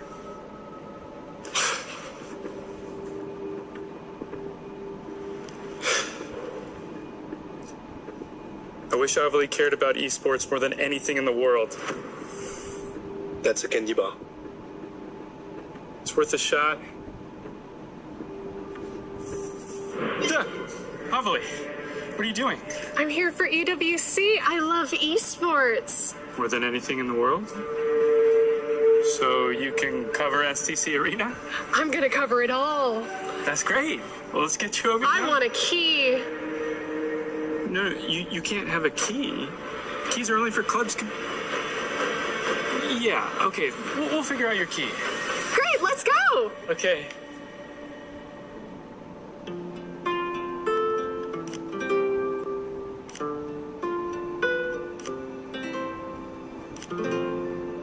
Ali, I just want to say you're doing a phenomenal job. Everyone's really excited about your work.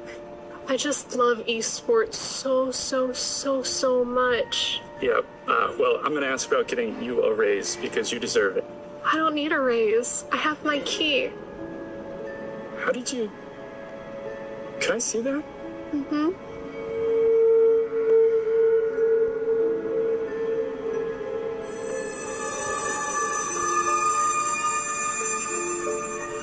Lovely. Did you take this from somebody? No. No. No, no, no, no, no, no, no, don't do that! We were having such a nice tournament! Why does it matter? We were having such a nice tournament! Okay, it's your key. It's your key.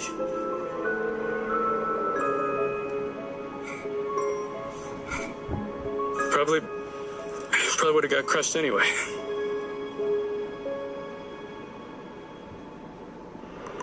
Yeah, I wouldn't want to run into that because that is scary.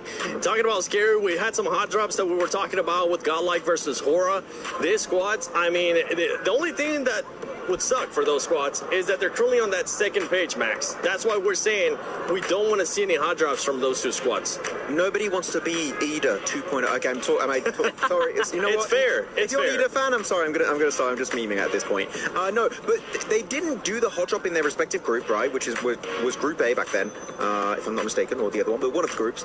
They didn't go for it. But the reason why they didn't go for the hot drops, really, the real reason is because the planes were very focused over to the eastern side and the southern side, meaning La Cobreria was not in reach. I want to see a plane, right, Niptura, where it goes and reaches La Cobreria, and we see as a fact that Hora and Godlike, and hopefully also Chama that might drop there, will not commit to the fight because, yeah, right now they're not in a good position. They cannot afford to lose points, and I think they're not going to commit to it, but it could get bad. And for Godlike, I mean, you don't want to go up against a team that's currently being able to put up even more illums than you, that usually ends up being more aggressive, like you were talking about in the stance of Hora.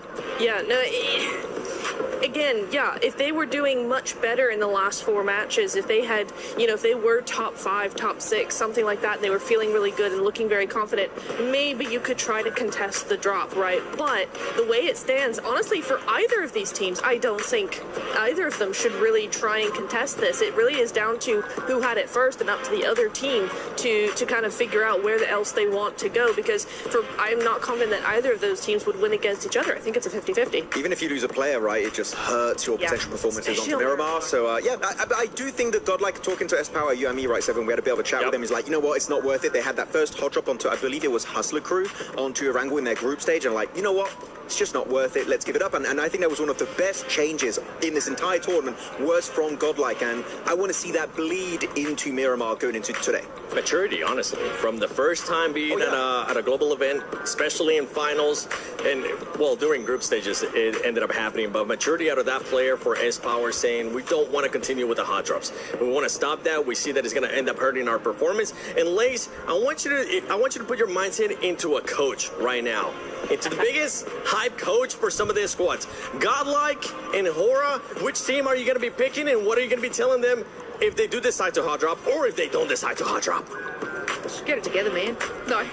Look, Godlike, and because, we were just saying as power, their adaptation to each and every game deserves to get a little bit further, and I just hope that you guys can find that great little key that you need to be able to push through into those final zones and capitalize on those eliminations. They have it in them, you've got it in you, and I believe that you will be able to do that. Obviously, we may need a little bit more time to sort of get that, but I just like the way that this team calculates and puts in a strategy.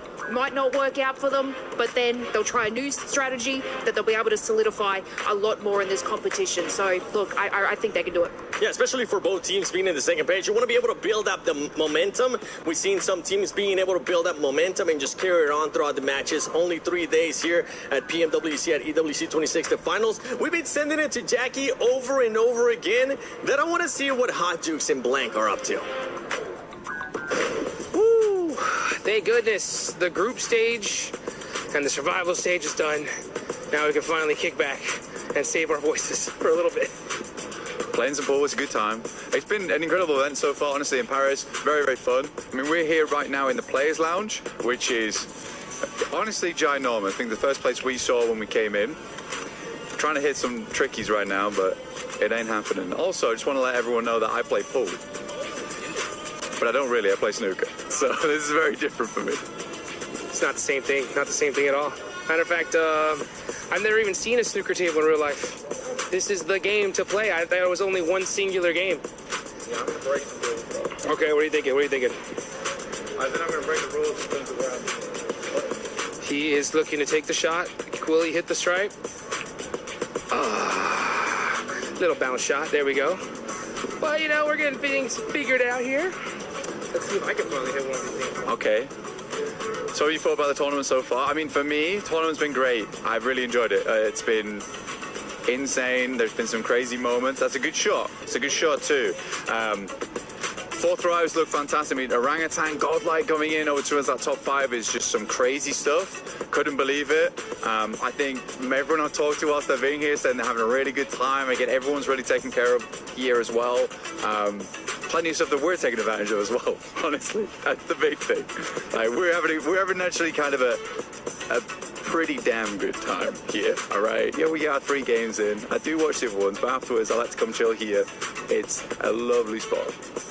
This place is stupid, to be honest. It's ridiculous, dude. By far some of the best food I've ever had at an event ever. And this place really does have it all, dude, right? I mean, like, every game you can imagine. Manicurists on stage, and dude, that lady's insane. Like, I've seen some of the girls walking out of there, and now she's like booked out for 2 weeks, which is wild. But I might even get a haircut in a second. I love it here. I'm so hyped about you taking the mic back off me as well. Yeah, no, I'm about to get a manicure, dude. I'm getting ready. I'm getting ready for mine. Yeah. But overall, genuinely, PUBG Mobile I think PUBG Mobile might be the greatest event at EWC. PMWC, EWC, so good. We're biased as hell though about that, but we do get like 2 good weeks out here to enjoy the vibe. You know, it's been in Riyadh quite a few other times, but even there it's been very, very fun coming to Paris. For me, Paris is good because it's a 1-hour flight as opposed to an 18. But I'll still take the 18 to go to Riyadh. Very, very good time. But it does mean I don't have to get a massage whilst I'm here. My back is not ruined. Yeah, I'm in the same thing, boat. I mean, when I heard that there was massage therapists actually available, I was like, please, where are you at? Because my flight was a whole lot longer than that. But yeah, man, so far this has just been a crazy journey. And the survival stage just finished. It was tough leaving the hotel room this morning and seeing like 10 teams go home. But at the end of the day, someone's going to be the champ. And another team is going to be the not champs. I don't even know what I'm saying at this point. I'm just watching. I saw him shoot 2 different color balls. He really does play snooker here, folks. That was close. That was close. I like it. Look, I'm just hitting balls in holes right now, okay? I'm playing the equivalent of golf, just with a long stick. I hope that's fine what you did. I don't know the rules. Tell me the rules. Right? That's fine. I got you, bro.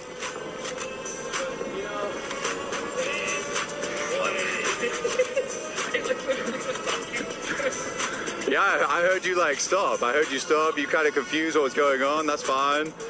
Yeah. So you saw the stripes. Is that how that works? Or the numbers? I just know. I just go for colors. That's where I'm from. It's just colors. It's so much easier. Black goes in last. Boom. It's easy.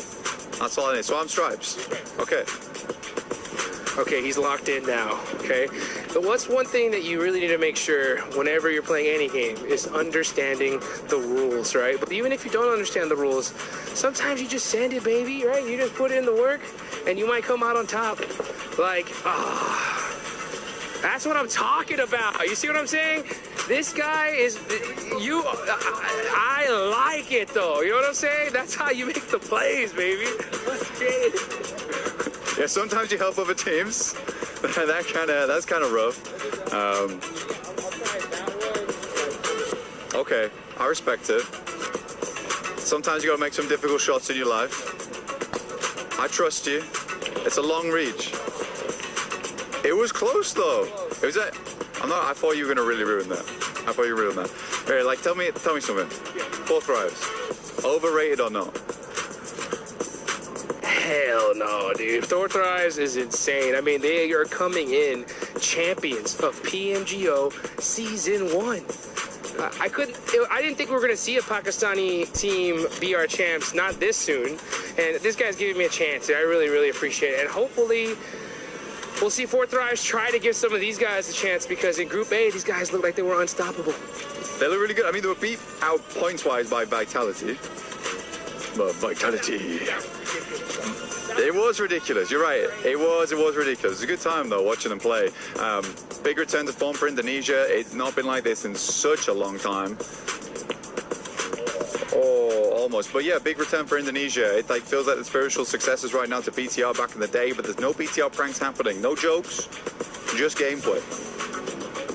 Just gameplay indeed. The whole Vitality Day was absolutely insane. I just kept on talking to some of these dudes backstage, and I was like, guys, what do you think about Vitality's performance? And all I heard was, what the, and it was like filled in by any word you could possibly imagine.